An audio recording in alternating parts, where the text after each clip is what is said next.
Lanka premier league 2022 එක්ව ජයගමු. Today's Dushni and Nisha also from IPS. We have asked Ministry of Finance to come at 3 to give us the final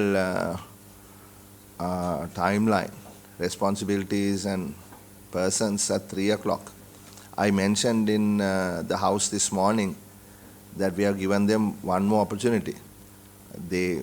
So let us hope that they come with a reasonable timeline for this. No, not Inland Revenue today, Honorable Raghavan, because we are unable, we didn't have the... So we can do it. We are meeting on the 13th or 14th, no? Okay. Yes, yes.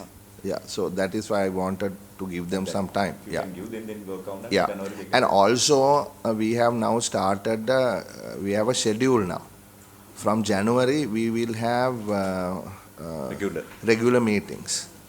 And that way we can assign various issues. Would you be kind enough to introduce yourself for the record, please?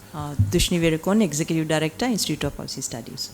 So, business of the day, report of the Committee on Public Finance on Appropriation Bill for the financial year 2023 in terms of Standing Order 121.5, 2 of Parliament. Right. So this is the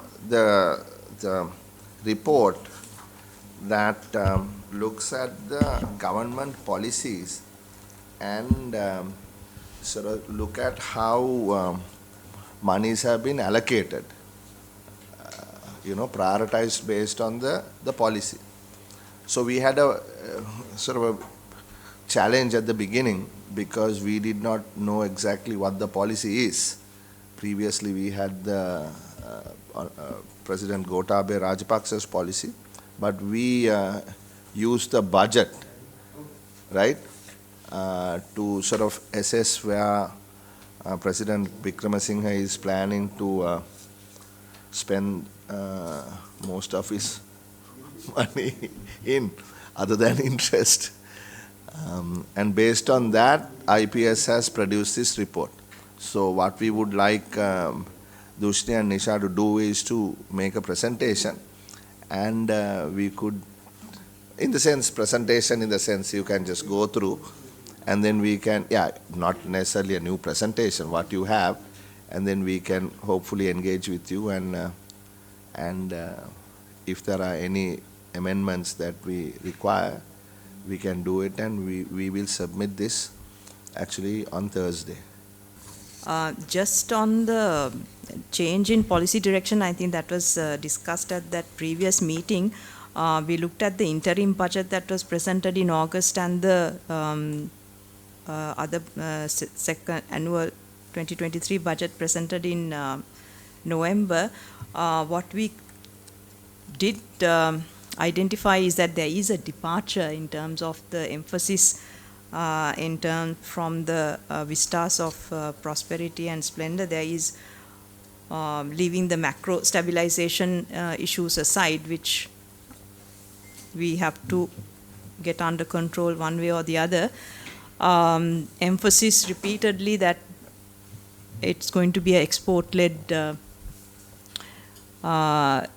growth model based on social market concept and competitiveness and efficiency driven through certain set of reforms. Particularly, the budget has identified labor market reforms, land market reforms. But in terms of and of course an emphasis on environment and climate change, but in terms of the allocation of the budget spending along these lines, we were not able to take the entirety of the appropriation bill and see how it's been split up and compare it to the previous allocation and then validate that there has been a shift in spending priorities for two reasons. One is the 2022 appropriation bill had a huge chunk that was set aside for debt servicing. And even when we subtracted that from the finance ministry allocation, the numbers didn't sort of match the finance ministry spending for last 2022 and the 2023. So the debt repayments must have been here and there, and we had no way of breaking it up. Can we ask questions? Yeah. But then debt repayments are not put in, it's just under the Ministry of Finance, no? That's the whole chunk? It is not. Yes, but if you would subtract that debt allocation from the total finance ministry allocation for previous year, and then look at the finance ministry allocation for 2023, there's a huge increase this year. The debt, you mean? The allocation for the finance ministry. So I think the finance ministry may have to clarify, because the finance ministry also, there were state ministry for capital market development, there were 2-3 state ministries that was but that had no money. No, they had some allocations. Yes. Then No, that's a different ministry. It's a separate ministry. It comes under the president, but the president has 3 or 4 ministries. No, Ministry of the. When you asked this particular question from the Ministry of Finance, what was the answer they gave? We didn't ask because we looked at the appropriation bill and 2022 and this year. Okay. So even though the appropriation bill had set aside that interest payments, we would not have paid, I think. But in this year also there may have been some interest payments, domestic interest payments that were in the appropriation bill, but not external debt repayments. So reconciling the finance ministry allocation for 2022 and 2023, I think the finance ministry will be best positioned to explain how it was done. Now you asked them for data, and they did give you the data that you asked for. Yes, right? that was on the sector allocation. Yeah, they were very forthcoming with the data. Repayments have been stopped. Yes. Until they reached agreement with the IMF. Yes. So in that scenario, do they want to have a set aside separate amount to be paid, repay the debt? They would have set aside for domestic debt repayments anyway. Yes. Actually, the assumption is we sort of did that in the first report, is that till 30th June, they have not allocated any repayments on Eurobonds, or rather, foreign debt outside of the multilateral debt servicing. But what they are saying is from 1st of July to end of the year, they plan to pay 50%. So they are expecting a 50% haircut. So based on that is what they have allocated money for. Now if you look at the interest on that, 200 billion has been allocated for foreign interest. 200 billion, that's all. As opposed to domestic debt interest is 2,000 million, 2 trillion. So that's a big assumption to make. No, I mean, we will ask you after this what your thinking is, whether the elephant in the room has to be, sort of, we have to address that, which is debt. Sorry, I didn't. No.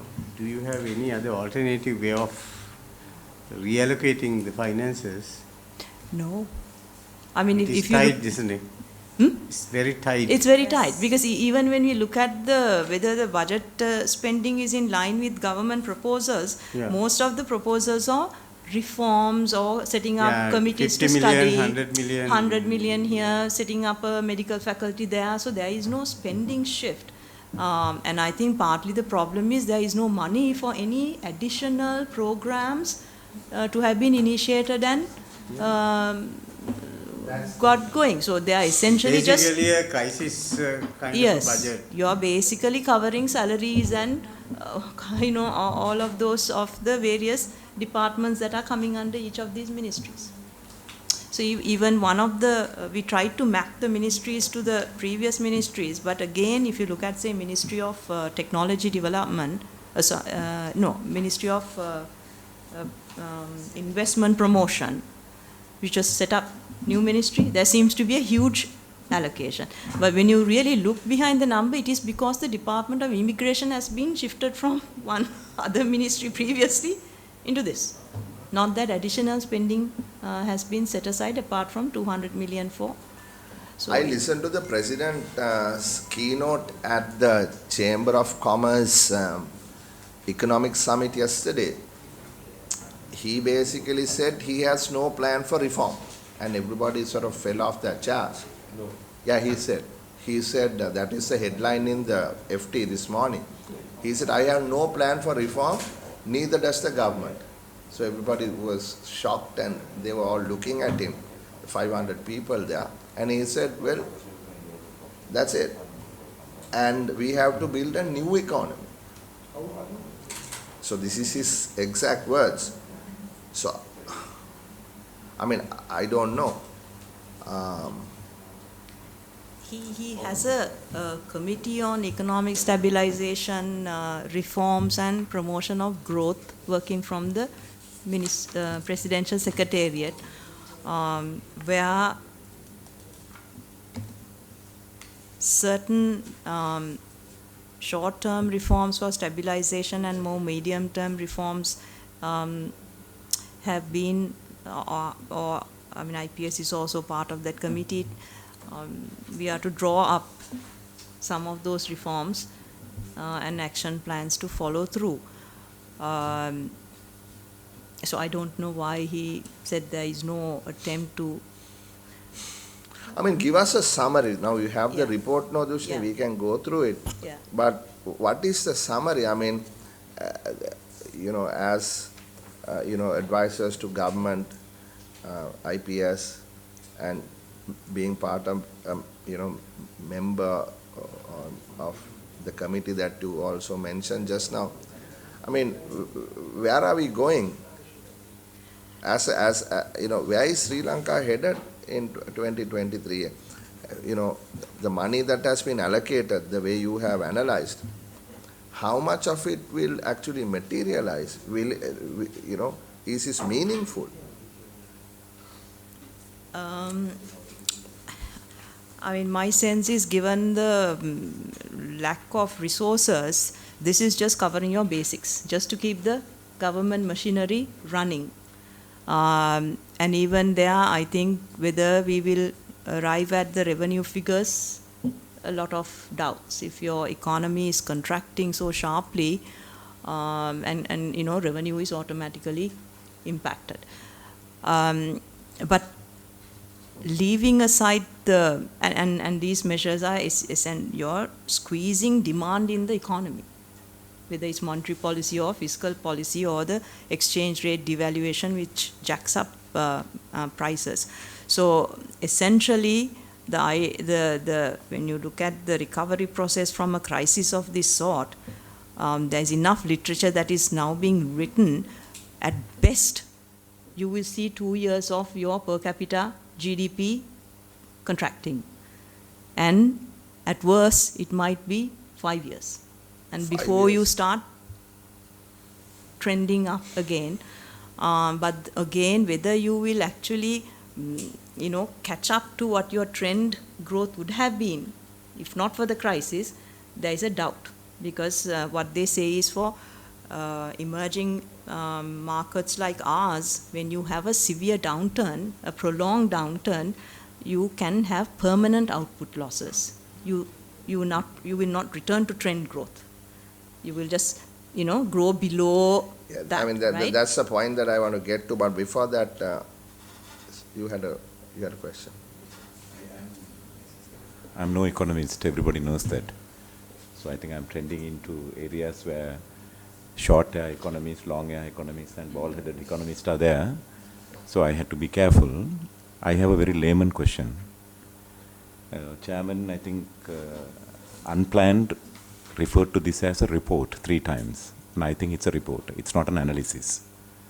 Right? For me, because the 74 pages have shown us the percentages where it has gone.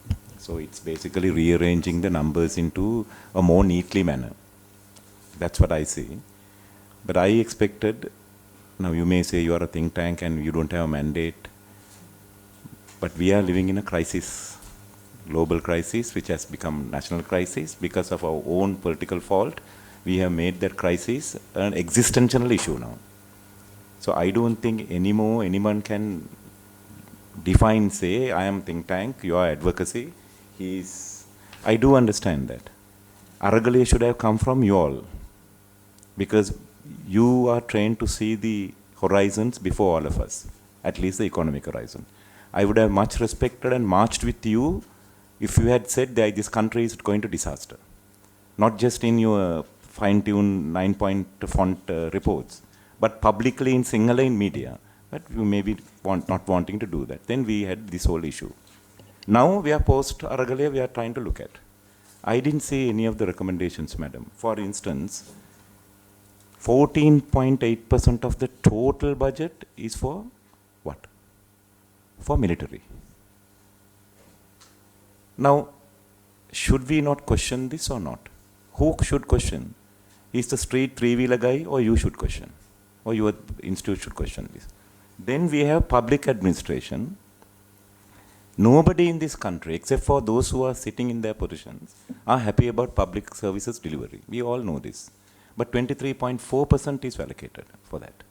So what are we doing? Are we going to reform this, or we are going to continue? So total recurrence is 2.4 trillion and capital is 1.2. So we are at least about 33% we are spending for whatever the capital, and we are another 66% just to maintain this broken machinery. I would suggest that you all really tell this nation, because I have so much of respect for your agency, for Dr. Saman Kalabaga, his father, and you all have to speak up now. It's enough. We had our academic discipline of not speaking of things that we don't know. Now I am breaking that. I don't know economics. I come from a political background, so I am saying this is going to be even more disaster. For instance, Samurdhi, right? 28,000 Samurdhi workers are there full-time distributing 1.3 billion rupees annually. All those Samurdhi workers, 95% of them are political appointees. They are the ground root poster pasting people for politicians in this country. Most of them.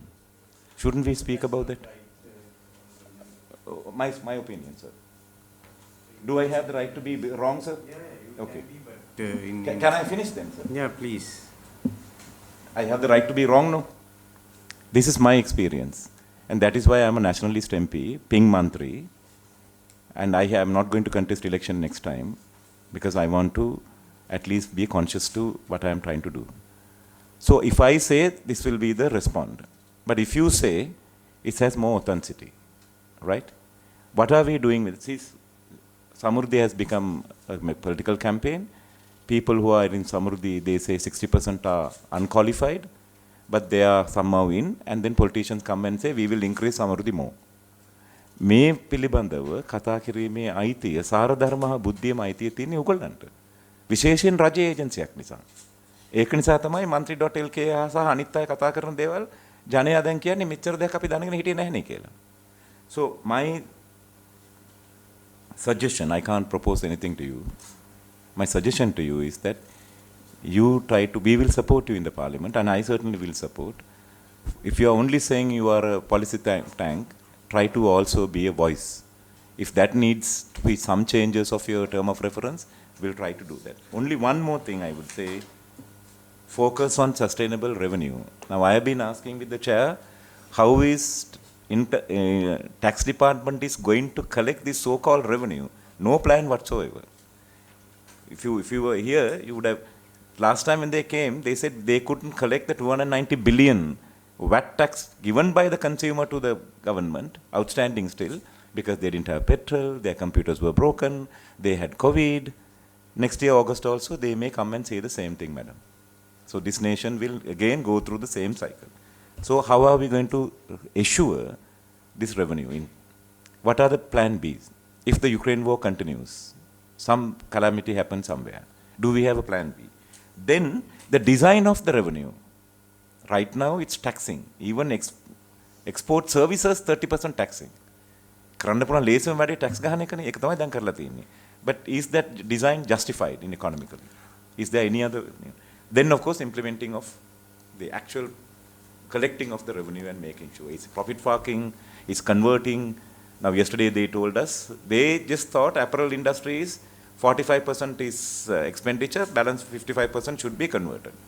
IT sector, which is 1.1 billion last year, of course chairman contests that figures, but they have given no need of conversion anything. So මේ වගේ ඇලිමිලිටිස් තියෙනකොට මම හිතන්නේ අපිට දේශපාලනය කරන්න හම්බෙන්නේ නැහැ. සහ රාජ්‍ය ගෙනියන්න බැරි වෙනවානේ. So I would urge, really suggest that you have at least within you have a team of people who would say these are the important things. Elasticity, the annual percentage division, if you talk. I know you have done some mentioning there, but there were no proper, because it's a report, it's not an analysis. So my appeal is that. Thank you. Thank you for your comments. I mean, their TOR, honorable member, is to assess whether the allocation of money aligns with the government of Sri Lanka policy. That's all, right? So what Dushni is saying is, this is a reform-oriented budget, right? And he talks about productivity improvements, efficiency improvements. He talks about reforming the labor market, reforming the capital market. He talks about removing the para-tariffs, sort of, creating an efficient enterprise. Now, those, I don't know whether they can assess based on monies allocated. Because, for instance, the reform in the electricity sector is not going to, we don't have to spend money on that reform. It's just a political decision. But if that political decision is taken, we will be up by about 450 billion rupees in the revenue number next year, right? So there is no allocation of funds except for 50 million, 100 million to set up these committees, etc. So, I mean, that is what I'm asking. So, while we appreciate your questions and, his point, I think this is something I also have been asking the IPS, not today, like for 10, 15 years I've been asking this question. Is IPS has a lot of rich resources, you have really good people, and you produce some excellent reports. Now, you stop at that, and the advocacy, like he's comparing with Mantri.lk and others, that is not, what you say is not part of your mandate, right? So to that extent, in fact, I invited IPS to be a part of a sort of a larger group, but they declined because they said that was not their sort of focus. Yes. Mr. Chairman, I mean, we are not outright advocacy in the sense, you can talk about reforms from ideological point of view. What we want to do is base whatever recommendations we give to the government on evidence of good quality research.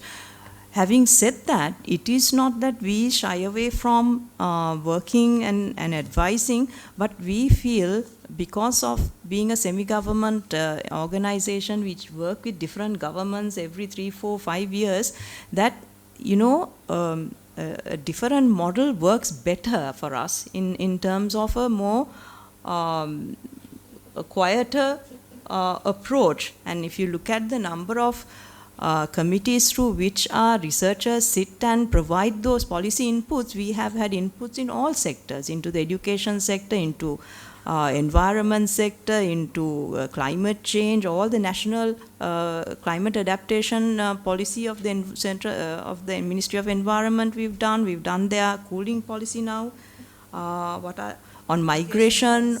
All of those policy documents are in some form or the other with inputs from us. And if even from 2013, if you look at our annual Sri Lanka State of the Economy, we had explicitly said from 2019 we are having a bunching up of external debt.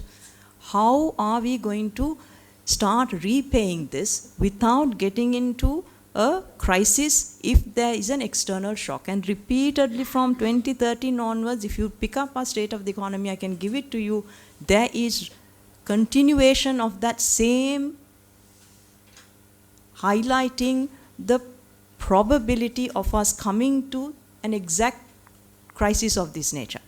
So not only having written, we have, I mean, I'm also on panels, my colleagues are, we do, but not in the same confrontational fashion, I would say, because that can be counterproductive when you work with governments, I think. A quieter approach works. And if sometimes the government does not like what you are saying and it is not to their line of thinking, we are also asked to leave certain positions. So we can give advice. If they don't want to listen to that, we are asked to resign. So I think we get your point. I mean, to be fair by Dushni also, I mean, they removed her from the monetary board, as, for instance. I don't know whether that is what she meant or not. But, you know, we had a person of her caliber sitting in the monetary board. We were extremely happy that she was a member of that board. And if, you know, with her vast experience, she would very likely not have agreed with some of the decisions that were made. But because the government of the day didn't want that input, she was removed in less than 2 years into her term. Well, how long did you serve? Less than 1 year into her term, right? So I do appreciate what she's saying, but that has been their style. Not even, I mean, even from Saman's time, Saman always had a sort of a below the radar approach, right? But the State of the Economy this time is absolutely excellent. And it took on the SDGs and it addressed the SDGs, SDG by SDG, right? And they had a really thorough sort of input there. In fact, I called and said that, or I sent you a text message or something like that. So, Mr. Chairman, that you also do read the reports. Even the recent one is very good. But in your own way, you have said what you have to say. So as a research organization, they have a typical way of saying things. And the government has to take those into consideration, because government is elected by the people. you know, I want to make a suggestion. You know, I don't know whether the government would listen to this. Why don't we, you know, debate the State of the Economy report in Parliament? Parliament, yes, that's a good thing. I mean, you know, it has not happened before. We debate the government's finance minister report, we debate other things. We allocate time for various things. But not this. Not this.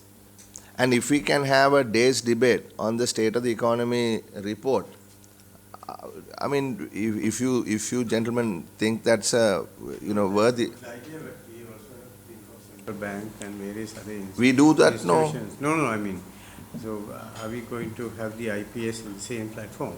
Unless we put all these reports together and have one debate. Then we will have to get the central bank report, their report, everything together. You know, but the central bank reports get debated, no, the fiscal management report gets debated. But they are all brought by the government. There is nothing that we debate in the House, Honorable Member, as you know, that is coming from any sort of at least quasi, partly independent agency. So, and whether there is value in that. I don't think that we should take IPS along. They don't like it, no? I mean, what I heard from her with respect to I her, also am, I think if we fall into, now we are going away from this report, I think this report, that's all I have been able to absorb, that's all, that's the value of the report for me, not beyond anything else, because, so if you decide to remain what you are, then we can't force you. That's our fate and your fate as well, okay? But may I suggest that we need to look at another agency then, that you become like the think tank, as you are happy and comfortable with what you are, may I say resigned to, and then we need another body that would tell the politician, tell the citizens how to select their politicians according to the way we need advocacy body. And that advocacy body need to be also funded by the government, not by some NGO. Because the NGOs have their own age. So if a state making, Rajya Nirmani කියන එක, ආණ්ඩු හදන එක නෙමෙයි. රාජ්‍ය නිර්මාණයට අවශ්‍ය නම් critical thinking අවශ්‍යයි රාජ්‍ය ගැනම රජයට. ඉතින් එහෙනම් අපිට වෙනවා මෙගලන්ගේ limitations TRO term of reference and mandate එක එහෙම තියාගෙන I suggest that we take serious, I'm recommending to this committee that we think about another economic activist advocacy body. ඒකට තමයි අපි පාර්ලිමේන්ටරි බජට් ඔෆිස් එකක් හදන්නේ. ඒ පාර්ලිමේන්ටරි බජට් ඔෆිස් එකේ මේ පක්ෂ දේශපාලනයක් නැහැ. ස්වාධීනව අදහස් විශ්ලේෂණය කරලා ඉදිරිපත් කරන්න තමයි උත්සාහය තියෙන්නේ. දැන් අපි ගත්තොත් ගොඩක් රටවල් වල මම හොඳ උදාහරණයක් දෙන්නද ඇමරිකාවේ ගත්තොත් හරි ද හෙරිටේජ් ඉන්ස්ටිටියුට් එකක් වගේ එකක් ගත්තොත් හරි ඒක සම්පූර්ණයෙන්ම ඩෙමොක්‍රැටික් පාර්ටි එක නම් මේ බජට් එක ඉදිරිපත් කරන්නේ හෙරිටේජ් එක ඒක සම්පූර්ණයෙන්ම මේ ක්‍රිටිකලි ඉවැලුවේට් කරලා ඒක ඉදිරිපත් කරනවා හරි ඉතින් අපිට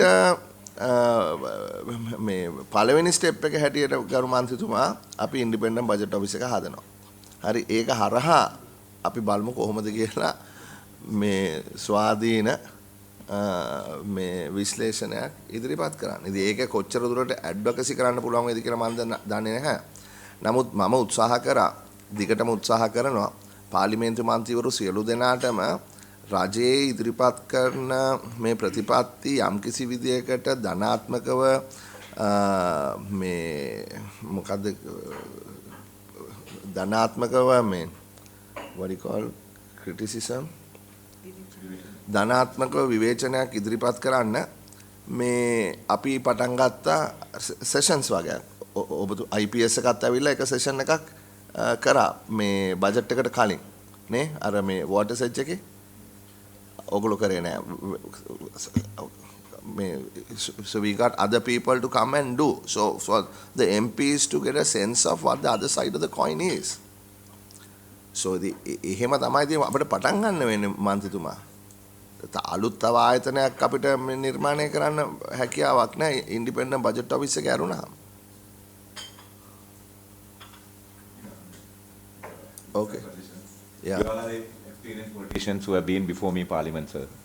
I am only a Prim Mantri here. I can only make suggestions. No, don't say that. Don't say that. I mean, don't say that because everybody who comes here is an MP. Whether you come on the national list or whether you come from Min area or Colombo West, it doesn't really matter. You have something to say. Yeah. No, I mean, on this report, we were not asked to make recommendations. Because for education, health spending, we can make recommendations. How government budget spending should be, cut from defense and put into social sector spending as economies. I think we would all agree there is a need to allocate whatever fiscal resources we have. And out of this report, those recommendations are there in all the work that we do. But in this terms of reference is very different. Yeah, it is different, honorable member. Right, please, sir, go ahead. Yeah, I just want to very broadly, you asked whether reallocating the funds. So if you look at page 8 and page 13, so page 8 is the implied policy direction of the government. Actually, they are quite good, because if we go as usual, just That is managing. table 1, is it table 1? Table, yeah, I think, yes, table 1, but page 8. Yeah. If you go on as we are just managing, growth is going to get affected. So if we want to grow and improve revenue also, we need to take on some of these policies suggested by the government themselves. But if you look in page 13, where the budget allocations are going, for example, I'll just give you some examples. Digital technology, only 0.5% of the allocations are going for that. And if for labor reforms, I think if you want to improve the productivity, get more high-tech industries, you need to have skilled workers. So you need to invest in that, but only 0.2% of the expenditure. So these are, I realize the that least investment is 0.1% for environment, which is on one page it talks about environment, and out of the 0.1%, 70% are recurring. That means padi ගෙවන එක. Yeah. ඊට පස්සේ තව තැනක කතා කරනවා වෙනම එකක් environment එකේ importance ගැන. So I think මෙතන තියෙන මේ if you look at there is education gets 3.9, health 4.5. That mainly because of the salaries that's been. දැන් මෙහෙමනේ දැන් මේ අපි කතා කරන කාරණේ කැලේ දෙකක් වෙනවා. පළවෙනි එක තමයි ඕනම ආණ්ඩුවක් බලයටපත් වුණාම මේ ආණ්ඩුවේ ප්‍රතිපත්ති මූලෝපායන් වලට අනුව තමයි සල්ලි වෙන් කරන්නේ. දෙවෙනි එක තමයි දැන් මේ අපි කතා කරන එක සාමාන්‍ය අයවැය තත්ත්වයක් නෙමෙයි. මේක සුවිශේෂ වූ කාරණයක්. එතකොට මේකේ මම හිතන්නේ ඔය කියන අයවැයක් නෑ. හරිද? ක්‍රයිසිස් මැනේජ්මන්ට් එක්සර්සයිස් එකක් කරලා තියෙනවා. දැන් අපේ බජට් ඔෆිස් එක ආපුවාම සභාපතිතුමා මේ කියන කාරණා බජට් එක හදන්න ඉස්සෙල්ලා මේ ප්‍රයොරිටි ඒරියාස් අපිට අයිඩෙන්ටිෆයි කරලා ආණ්ඩුවට කියන්න පුළුවන්. ඊළඟ කාරණේ තමයි සභාපතිතුමා මේක දීර්ඝ කාලීනයිනේ. අධ්‍යාපන ප්‍රතිසංස්කරණ උනේ නැති හන්දා අපේ රාජ්‍ය සේවය අපි please. Yes. So if you, the thing is, if you have plans for these sectors, at the moment, you can get funds from donors, but you need to have a plan. Because, donors won't come if you don't have a plan and projects. You have to show that this is something that we want to do, we need to get funds for. Now, ADB is funding in the education sector, but we are, I don't think, using it to the fullest. World Bank is ready to fund, especially in the social sector. And there is a lot of places where we get funds from for ICT development. There are new sources of fund. Actually, the reason we have just produced a report that talks about those kind of funds. We have to be prepared. So those are the things maybe. Since you mentioned funds and you also mentioned the word education, we have about 6 projects that are going on by foreign funded projects. But the problem is MOUs are signed between those funders from some part of the education ministry, and they become on their own. Even the workers who work for the projects don't call themselves as Ministry of Education. They say we are funded from the foreign, but it's a loan. So I think last 2 years we decided we will not go for new loans. So this is policy coordination. Exactly. We have a huge problem with policy coordination, right? And that has been identified in the growth diagnostic study as one of the 3 biggest issues that we have, right? But then that never got implemented. Now, President's concept of this international environmental monitoring research, I'm in the committee now. MDB, Multilateral Development Bank, has about 30 billion fund. So we could bring that. What happens is we need to really find out, that of course is a different kettle of fish altogether because it's a different institute. These World Bank and ADB and Kuwait Fund and all that. Almost disastrous, I would say. So shall we now? I mean, because it's very sort of we are in a very bad place now. We have to understand that we hardly have any money for anything, right? So how, that meager resources that we have. That's what I'm saying. So if we take that, accept that, and we go into a vicious cycle. So the way to come out of it is actually invest in at least some of the sectors which will improve productivity and get us out, like help growth. I mean, I agree with you 100% because total factor productivity, is what we really need to look at. I mean, unless we improve the way we do things, so we increase productivity, right? Where are we going to get the growth? Chair, with your permission, I think it's yesterday we met and then you gave me a metaphor, which I used without your permission in another evening discussion. Yes. How do we fill this bucket? Yes. That's the key important thing they should be asking now. We have a absolute forex crisis here. So we need to look at how to refill that, whatever the ways. After that we can say this is education, this is the defense, this is samruddhi. But now we are all suddenly talking about I need this much. But the bigger picture of filling this empty basket now is the issue. I think you really raised that issue today. I used with some junior bankers who met me. And So the issue is, if you really look at it from an economics point of view, forget everything else.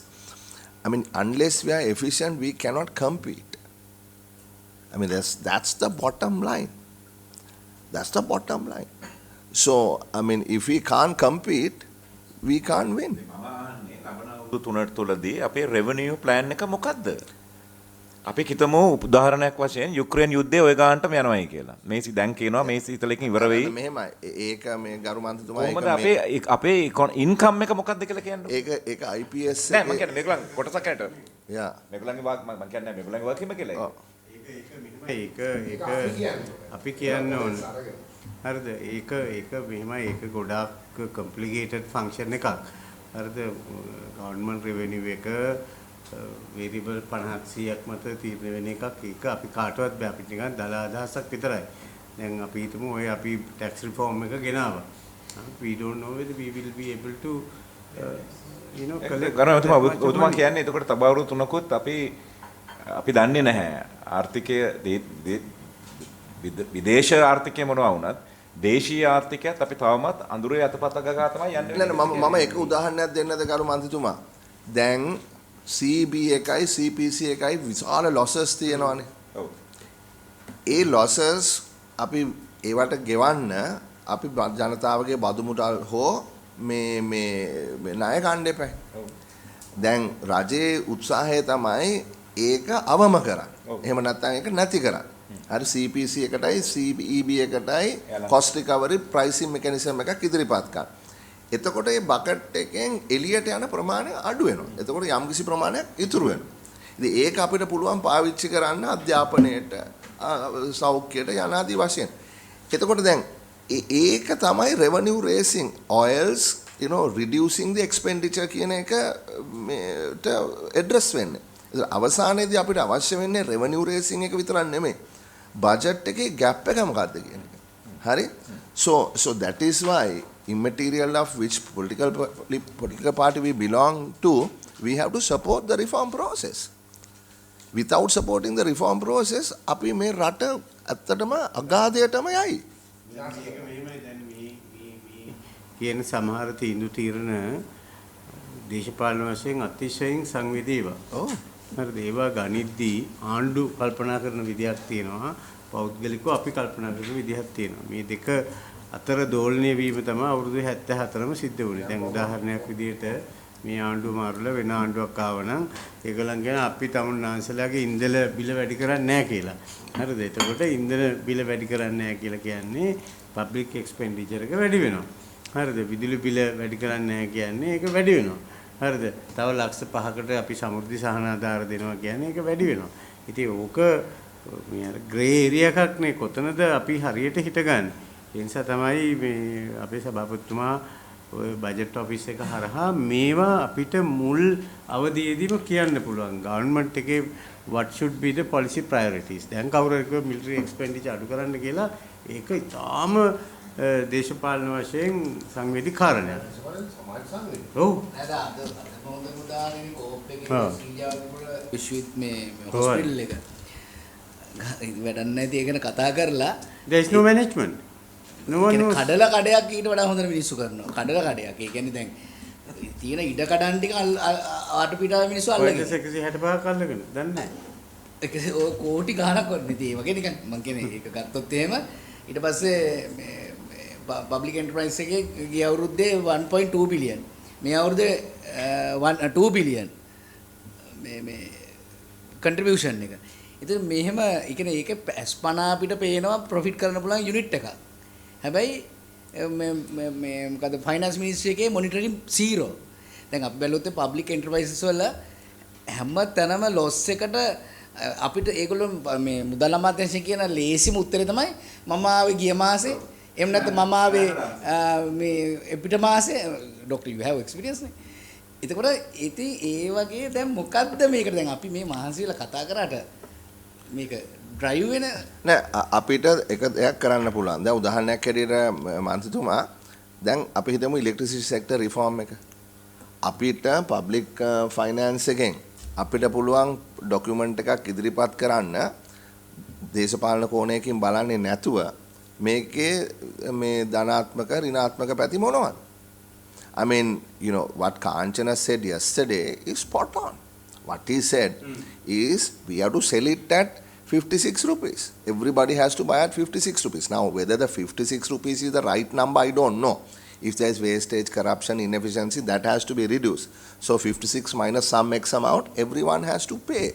But those people who are below the poverty line or some way in which we can target those people, the government must give them an amount. Now, the sad irony of this whole thing is we are the people who've been saying this for 15 years. Right? I don't mean to bring politics here, Honorable Member. But the other group completely opposed the reforms of the CEB from 2002. The 2002 was when the Electricity Reform Act was brought. Now, between 2002 and 2022, the largest component of losses came from the energy sector, CPC and CEB. So, මම කියන්නේ අපිට වගකීමක් තියෙනවා. මේ කමිටි එක හැටියට I am of course fully willing to put my name and signature as the chairman of this committee to come out with an independent paper on the need for the electricity sector. Chair, I think with your permission, you brought upon, I think, the very valid epicentric idea. Professionally, you said all those for the last 20 years. But it was a politically motivated group which blocked this whole thing. Sure. Right. So therefore, the issue, madam, goes beyond think tank analysis. But whatever we do, it has to be translated. It has to be translated into political understanding of our citizens. And this is exactly where. So how do we do that? If I do that, it will be Raghavan. Ranjit do. So therefore, I think there should be our universities and think tanks like you should be looked at upon. People, right now you all are independent, that you are more interested than producing good reports. But there is a state reform, Rajya, මේ ආණ්ඩු මාරු කරන මගුලක් නෙමෙයි මේ කතා කරන්නේ. රාජ්‍ය ප්‍රතිනිර්මාණය කිරීමේදී recasting the state කියන කතාවේ මොකද ඒක අතිශය දේශපාලන වැඩක්. ඒ දේශපාලන වැඩේ කරන්නට බැරි වෙනවා අපට හරියට ඔයගොල්ලන්ගේ වගේ බුද්ධිමය අයගෙන් දායකත්වය නිර්දේශපාලනිකව ඉදිරිපත් උනේ නැත්තම්.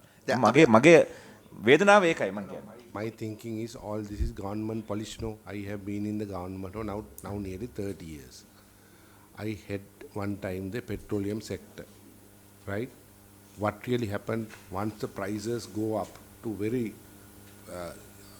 uncontrollable levels, government took a decision to give petroleum, fuel rather, to a very, very nominal rate to the people.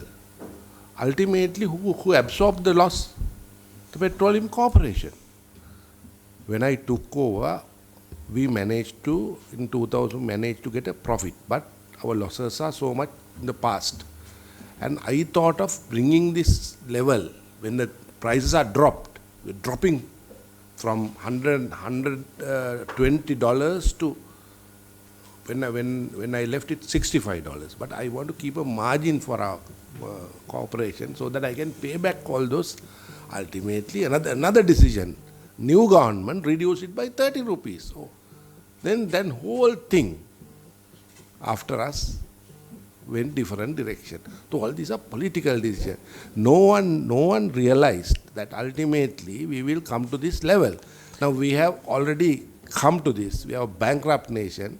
Now as you said, the decision that now we have to take is very serious. දැන් අපි එක දෙයක් කරනවා කරු මන්ත්‍රීතුමා අපි අලුත් දේවල් මෙතන උත්සාහ කරනවා අපේ කමිටුවෙන් කරන්න එකක් තමයි ඔබතුමා කියපු ජනතාව දැනුවත් කිරීමේ වැඩපිළිවෙල. දැන් අපි මෙතන තාම එක හරියටම සෙට් වෙලා නැහැ. අපි පාර්ලිමේන්තු මාධ්‍ය කණ්ඩායමත් එක්ක කතා කරනවා. අපේ කමිටි එකට මාධ්‍ය කට්ටියක් ඉන්නවා. අපි බලන්නේ මේ විනාඩි 2-3 YouTube වාගේ මේ වීඩියෝස් වාගේ හදලා public enterprise committee on public finance යටතේ පාර්ලිමේන්තුව හරහා මේව ඉදිරිපත් කරන ජනතාවට. දැන් එතකොට හරි මිනිස්සුන්ගේ යම්කිසි අවබෝධයක් තියෙනවා මේ ප්‍රශ්නෙට මොකද්ද කළ යුතු ගත යුතු මේ පියවර කියලා. දැන් ඉලෙක්ට්‍රිසිටි රිෆෝම් එකට රාගවන් මන්ත්‍රීතුමා මිනිස්සු පාරට බැස්සොත් හරි මිනිස්සු ස්ට්‍රයික් කරොත් ඒක කරගන්න බැරි වුණොත් වැඩේ එතනින්ම බ්ලොක් වෙනවා. පාරට බහිනවද නැද්ද කියන එක ආර්ථික ප්‍රශ්නයක් නෙමෙයි. මම හිතන්නේ දේශපාලන ප්‍රශ්නයක් නේ ඒක. ඒ නිසා ආර්ථිකය, සමාජ විද්‍යාව, දේශපාලන විද්‍යාව කියන සියලු දේම දවස් අවසානයේදී රාජ්‍ය නිර්මාණයේදී සිදුවිය යුත්තේ Now you have another revenue, the parliamentary group. No, parliamentary group. You here within the parliamentary group you can discuss this. No. Doctor ගෝගේ awareness එක බාර බොහොම පොඩි තැනක තියෙන්නේ. නෑ මම කියන්නේ මෙහෙමනේ ජනතාව තේරුම් ගන්න ඕනේ ඇයි රිෆෝම් අවශ්‍ය කියන එක. හරි you have to sell reform. Selling reform is difficult. හරි ගොඩක් වෙලාවට market reform. ගොඩක් වෙලාවට reform එක market කරන්නේ නැති නිසා තමයි reform එක පස්ස ගහන්නේ. උදාහරණයක් ඇරෙන්න 2002 reform agenda එක සම්පූර්ණයෙන්ම reverse වුණානේ. මොකද ඒ රිෆෝම් සභාවතුමා ඒකට ලංකාවේ ට්‍රේඩ් යුනියන් බලපෑව හරියට. ඒ මට ට්‍රේඩ් යුනියන් කෙලින්ම පටන් ගත්තාම වැඩ නවත්තන්න හදනවා. මොකද ලොකු ප්‍රශ්නයක් නේ ආණ්ඩු කැමති වුණ නැහැ මේ වැඩේට අත ගහන්න. නෝ මේ ඔයා මොනවද කියන්නේ 94 මං ඇවිල්ලා 96 මොකක් හරි තීන්දුවක් කරගෙන ඒක රත්වත් ඇමතුමා මුළු ලංකාවෙම මේ ලයිට් ඔෆ් කළා සුමානයක් තිබුණා. මිනිස්සු නෑවේ මේ දියවන්න ඔය. ඔයා දන්නවනේ ඊට පස්සේ බේර ගන්න බැරුව කවුරුත් කතා කරා අපි മന്ത്രിවරු අලුත් മന്ത്രിවරු ඇවිල්ලා මේ උන් හොයනවා ආමියකින් දැන් පොලිසිය දාලා. ඉන්ජිනියර්ස්ලා ගෙන්නුවා මෙතන ඉස්සරහා රෑ 7ට මේ ඔය ඩලස්ලා අපි එකතු වෙලා ඔව් මේ මෙතන ඔය මේ පාර්ලිමේන්තු මේකට ගහලා බිම වාඩි වෙලා කතා කරුවා පැය ගානක්. කතා කළා ඉවර කරේ. මොඩල් එකක් හදමු මොකද දන්නවද නැත්නම් මෙතුමා කියන එක ඇත්ත දැන් තමයි අපිට රිෆෝම් ඇජෙන්ඩා එකක් විකුණන්න පුළුවන් වෙනවා. සාමාන්‍ය මිනිස්සුන්ගේ අදහසකුත් තියෙන මේ අපේ හම්බ කරන සල්ලි ටික මේ අනවශ්‍ය විදියට මේ ආයතන වලට වියදම් කරන අතර අර කිව්වා වගේ ඒක තමයි මෙතන දේශපාලන යම් කිසි සංහිඳියාවක් තියෙන්න ඕනේ. උදාහරණයක් ඇරෙද්දී 1991 ඉන්දියාවේ රිෆෝම් එක පටන් ගත්තාම ඉන්දියාව ඕල්මෝස්ට් බැංක්‍රප්ට් වුණාම අර හොඳ පොතක් තියෙනවා කියවන්න බෑක් ස්ටේජ් කියලා මොන්ටෙක් සිං අලුවාලිය ලියලා තියෙන පිටු 400 විතර පොතක් his experience. එතුමා ඇවිල්ලා කොහොමද behind the scene වැඩ කරේ කියලා. හරි. ඒ පොතේ තියෙනවා කොහොමද කියලා මේ නරසිම්හ රාව තමයි අගමැති හිටියේ. හරි ඊට පස්සේ අගමැතිලා 4-5 දෙනෙක්ම හිටියේ. I mean IP ගුජරාල් ඒ කට්ටිය ඔක්කොම ආව. නමුත් ආණ්ඩු පක්ෂයයි විපක්ෂයයි යම්කිසි එකඟතාවයකට ආවා කොයි જાතිය රිෆෝම්ද කරන්න පුළුවන් කියලා. ඒක doesn't mean that there is no debate. There has to be debate. හරි ජනතාවට රිෆෝම් වලින් මේ ඍණාත්මකව බලපානකොට ඒ සම්බන්ධයෙන් හිට ගන්න ඕනේ විපක්ෂය ඒ සම්බන්ධයෙන් කතා කරන්න ඕනේ උද්ඝෝෂණය කරන්න ඕනේ ඒ ප්‍රශ්න ගේන්න ඕනේ ජනතාවගේ දුක පිළිබඳව කතා කරන්න ඕනේ හැබැයි ඒක කරන අතරේ අර රිෆෝම් එක ඉස්සරහට යන්න ඕනේ කියන මේ මතේ ඉන්න ඕනේ ඒක තමයි ඉන්දියාව එදා ඉඳන් අද වෙනකන් මේ රිෆෝම් කරලා දිගින් දිගටම රිෆෝම් කරලා අද සෑහෙන හොඳ තැනකට ඇවිල්ලා. ඔය ජාතික සභාවෙන් බලාපොරොත්තු වෙන්නේ ඒක නෙවෙයිද?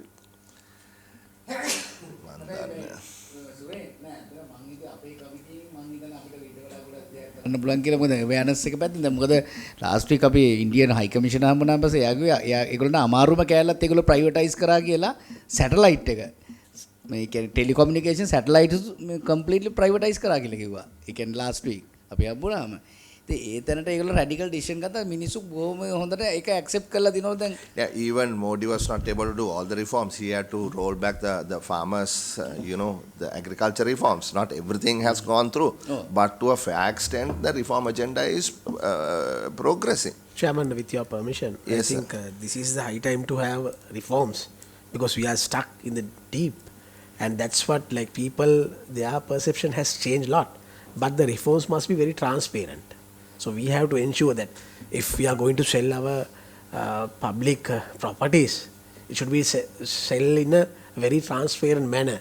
So from that we can have a platform and we can say this is the guidelines which we have to come up with, especially when it comes to SLIC.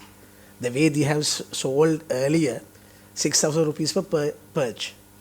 So we can have a guideline on that. Okay, we know that we have to have this kind of reforms because we are stuck. So we have to sell something which profitable as well. There are arguments, but anyway that we must have a kind of like this is a high time. So from our group we can have kind of Just because I want them to continue with their presentations, and then we can ask questions if you don't mind after they. I have questions to ask. Right. Okay. That is the main point actually we want to make, is that the policy agenda implied by the government is not exactly in line the way the budget is allocated, especially for the important sectors. They have mentioned factor market reforms, education, health, digital technology, private sector-led, modern, export-oriented, competitive economy. Although they have mentioned those things, the budgets are not allocated. But I feel that those are important sectors if you want to get out of this. So what you can do is give us an executive summary of this, right? Which we can table and we can get it in the Hansard. So what this report is, right? So just a page, and like Honorable Raghavan mentioned, have a section on perhaps what can be done, right? What you as IPS believe that is appropriate at this point in time. And that we will get it in the Hansard. Yeah. Right? At the same time, Chairman, because, I think we believe we must have this Single and Tamil as well. Yeah. No, it's coming. That's okay. That's coming. coming. It's been As soon as possible, translated. Because we are not, I believe we are not judges of our life. The future will judge us. So I respect your agency so much. I have absolutely, there are few agencies that I respect like you. So I want you to be written as a historical agency which has done their part. Just before I leave on Honorable Dulawatha's response, because I think Honorable Sumandran is a champion of this. When the Sri Lanka insurance was privatized, he went out and taken back. But today, what is the situation? Last 4 years, insurance corporation asset base is $1 billion. Their profit is $38 million, which is only 3.8 of the total ROI level. But what is South Asia's entire life insurance? South Asia's life insurance alone, what is the market? $9 trillion. Insurance is one that you can insure your specs, your pen, your computer, everything. But what have we done with this? And even with that 1 billion asset base, the 38 million income that they have got is 80% government business. If you take that away, this agency will collapse like a dead dinosaurs. Therefore, we need transparent reforms. There is no questions about it. So, some of the MPs, particularly of the left-leaning, will say, don't do this. But when I ask them, do you know how industry, life insurance alone had changed, they have little idea. That's why the education is important, Chairman. ඒක තමයි දැන් ඇත්තටම දැන් මේ සමාජයේ දැන් අපිට ඇත්තට අපේ තියෙන වගකීමකුත් තියෙනවා දැන් අද කතා කරන්නේ ඉන්ෂුරන්ස් එකයි ටෙලිකොම් එකයි විතර නමුත් මේ අපේ පබ්ලික් එන්ටර්ප්‍රයිසස් තියෙනවා 400 ගාණක් බැලුවට පස්සේ කෝප් එකේ මිනිස්සු දැක්ක මිනිස්සු කියන්නේ මේවා තියාගන්න එපා මහා අපරාධ කියලා සමාජයේ අද මහා පුළුල් කතාවක් තියෙනවා නමුත් අද මේක අපි හැමෝමත් පාර්ලිමේන්තු එක බැලුවත් ටීවී ඩිබේට් වලට ගියත් මේ කාරණා දෙක තුන විතරයි platform එකේ අපි ඩිබේට් කරන්නේ. හැබැයි අපි මේ සම්පූර්ණ මේ සීන් එක මේ මුනුස් මේ සමස්තයම පෙන් අද ජනතාව ඉන්නෝ එතන. ඉතින් අපි මේ දෙකේ එල්ලිලා දැන් මොකද මම දැක්ක විදිහට අද අපි මේ මෙතන එල්ලිලා නතර වෙලා තියෙනනේ මේ ටෙලිකොම් එකේ මේ ඉන්ෂුරන්ස් එකේ. ඉතින් එතනින් එහාට මම අද හිතුවේ තීරණය කර ඒකෙත් එල්ලිලා හිටියා අප්පා වෙන්නේ ඔව් එල්ලිලා විතරයි. ඔව් ඉතින් ඒක නිසා අපි ඇත්තටම දැන් මේ මොකද දැන් මම දැක්කේ අද මේ ජයවර්ධන මේ හොස්පිටල් එක අනිවාර්යෙන් ප්‍රයිවටයිස් කරා. ඒ කියන්නේ ඒක දැන් ප්‍රයිවටයිස් කියන මොඩල් එක මං හිතන්නේ මහා අපරාධයක් ඒක. එතන මම හිතනවා $1 බිලියන් මේ ඉන්කම් එකක් ගන්න පුළුවන් මේ හරියට අපි මේ රීජන් එකේ ඔපචුනිටි එක ඒක පාලනය කරන්න සුදුසුයි. නෑ අද ඒගොල්ලෝ කතා කරා කොයිල් කන්සල්ටන්ට්ලා ඔක්කොම ගෙන්නුවාද? It's good that at least in this committee there is consensus that this is the way to proceed.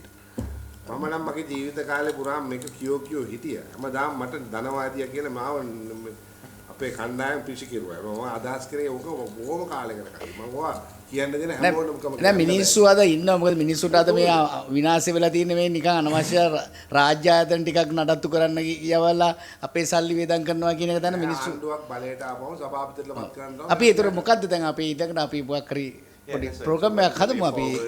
අපි හැමෝටම නෑ මම හිතන්නේ අද මේකේ present this report first no Yes. the parliament so Yeah. are we on agreement? I mean, yeah, There's no problem, no? there's no issue there. The analysis is okay, Yeah, but the as you said, an executive summary, yeah, it has to spell out. The whole thing is whether the allocations are in line with the policy. No, I can't see whether it is or it is not. I mean, just merely giving the analysis, you have to make a judgment call on that. so that is what we wanted them to do. So because Otherwise, it's all lost in this maze of figures and graphs and all that. Can I just make Yeah. a response, Honorable MP? That was discussed at the outset. Because of the nature of this current appropriation bill, there is no basis for comparison. We can't compare with previous year. We can just No. Comparison is with the budget speech. So budget speech, that's why they have reference to putting a committee to study this or committee to study that, but there is no allocations. No, the problem is that there wasn't anything in the budget speech. No, there is no money to allocate anywhere. That Nothing is called a a problem. budget speech this time. Yeah. so that is what we will do. So we will just table get in the Hansard and executive summary. So please do that. So we'll have to get it translated.